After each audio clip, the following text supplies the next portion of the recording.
नमस्कार मित्रांनो, मी तुकाराम सुरनर जी आर आणि योजना या यूट्यूब चॅनलमध्ये आपल्या सर्वांचं स्वागत आहे.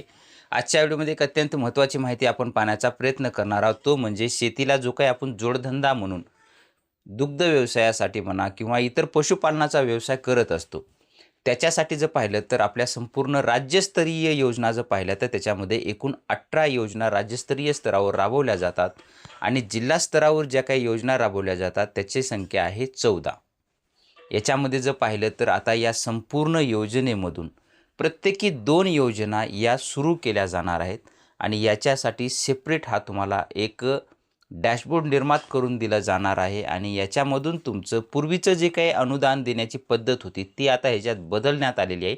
डायरेक्टली तुम्हाला हे पेमेंट जे आहे ते डायरेक्टली तुमचं थेट लाभांतरण हस्तांतर म्हणजेच तुमचं जे काही DBT डायरेक्ट बेनिफिट ट्रान्सफर म्हणजे जे शेतकरी पात्र असतील त्यांच्या खात्यावरती डायरेक्टली हे जसं DBTद्वारे पैसे आपले खात्यामध्ये येतात त्याच पद्धतीने हे पैसे खात्यामध्ये आता दिले जाणार आहेत.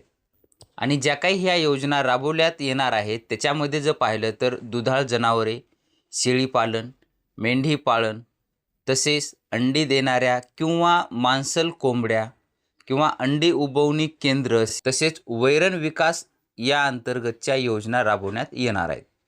यामध्ये जर दुधाळ जनावरांमध्ये जर योजना पाहिली तर त्याच्यामध्ये 5 दुधाळ गाई किंवा 3 म्हशी, नीट ऐका, 5 दुधाळ गाई किंवा 3 म्हशी 1 वर्षाच्या विमासह, त्यामध्ये शेड आणि दूध काढण्यासाठीचं जे काही यंत्र असतील लागणारे किंवा कडबाकुटी हे संपूर्णसहित हे दिलं जाणार आहे. याच्यामध्ये जर पाहिलं तर एका गाईची किंवा एका म्हशीची किंमत ही 1,00,000 धरली जाणार आहे आणि तुमचं जे काही शेड निर्मिती आहे त्याच्यासाठी तुम्हाला 3,00,000 रुपये हे अनुदान दिलं जाणार आहे आणि त्यानंतर जे काही इतर साधन सामग्री आहे, दूध काढण्याचे यंत्र असेल, कडबाकुट्टी, चाराकुट्टी, त्याच्यामध्ये अनेक साधनं असतात, त्याच्यासाठी तुम्हाला 2,75,000 रुपये एवढं अनुदान दिलं जाणार आहे. एकूण जर विचार केला त्याच्यामध्ये तर हे संपूर्ण अनुदान तुम्हाला सर्वसाधारण गट जर असेल तर त्याच्यासाठी तुम्हाला हे अनुदान 50% अनुदान मिळणार आहे आणि हेच जर अनुदान अनुसूचित जाती जमातीसाठी जर धरलं तर 75% अनुदान हे दिलं जाणार आहे.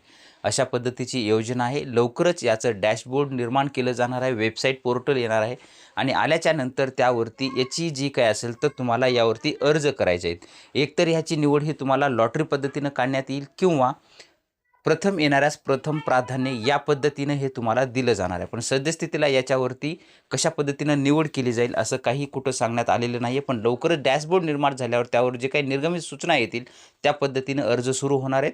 अर्ज सुरू झाल्याच्या नंतर चॅनलवरती आपले अपडेट येणारच आहे. तुम्ही जर चॅनलवरती नवीन असाल तर चॅनलला सबस्क्राईब करून ठेवा, जेणेकरून महत्त्वाचं अपडेट आल्यानंतर तुम्ही त्याचा लाभ घेऊ शकता. भेटूया नवीन माहितीसह नवीन व्हिडिओमध्ये. धन्यवाद.